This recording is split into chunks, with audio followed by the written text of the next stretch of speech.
আমার জীবনটা দুঃখে দুঃখে চলে যাচ্ছে, তবু আমার কোনো দুঃখ নেই। কোনোদিন কারো কাছে কিছু চাইনি ভগবান, আর চাবো না। শুধু তোমার কাছে ছোট্ট একটা চাওয়া, ভগবান আমার 1 বস্তা টাকা দাও।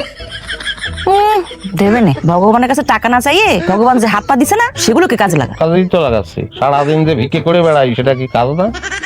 কথা বলেন না, মনে মনে চান, মনে মনে। মনে মনে কিসের জন্য চাবো? আমি মনে মনে চাবো কিসের জন্য? আমি কি অপরাধ করতেছি? আমি ভগবানের কাছে চাচ্ছি। আমি সকালে চাবো, দুপুরে চাবো, বিকেলে চাবো, রাতে চাবো, আমি দোষায় চাবো, অমাবস্যায় চাবো, আমি গ্রীষ্মে চাবো, আমি বর্ষাকালে চাবো, আমি তাতেই থাকবো, তাতে। ও ভগবান, একটা অবস্থা টাকা দাও না। কত মানুষ কত কিছু নিয়ে চলে যাচ্ছে, আমি তো অত কিছু চাই না। শোনো, হচ্ছে কি, আমি কথা দিচ্ছি যে আমি আর জীবনে কোনোদিন তোমার কাছে কানা করিও চাবো না। ওরে একটা বস্তা টাকা দিয়ে দাও, একটা বস্তা দিলি কি হয়? ভগবান দাও 1 বস্তা টাকা, অর্ধেক আমি গরিবটা দান করে দেবানি। একটা বস্তা দাও ভগবান।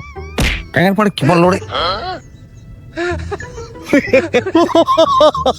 একদম ঠিক আছে, 40টা বান্ডিল, তার মানে হচ্ছে 40 লক্ষ টাকা।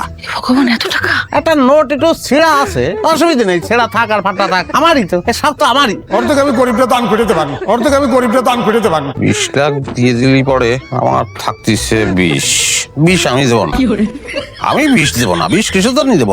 আমি 10 দেবো। 10 5 6 7 8 9 10 10। ওরে বাবা রে, এ তো মেলা ওজন। গরিব মিসকিনদের 10 লাখ টাকা দেবো, শরীর দুর্বল, 10 লাখ টাকা তো ওরা ধরতেই পারবে না, উঠোতেই পারবে না। গরিব মিসকিনের কষ্ট দিয়ে লাভ আছে? আচ্ছা 5 লাখ টাকা ভাগ করে দিয়ে দেবো সব। তারপরে কথা কিন্তু থাইকেই যাচ্ছে, কথা থাইকে যাচ্ছে। আমার টাকা, আমি কিসের জন্য দেবো?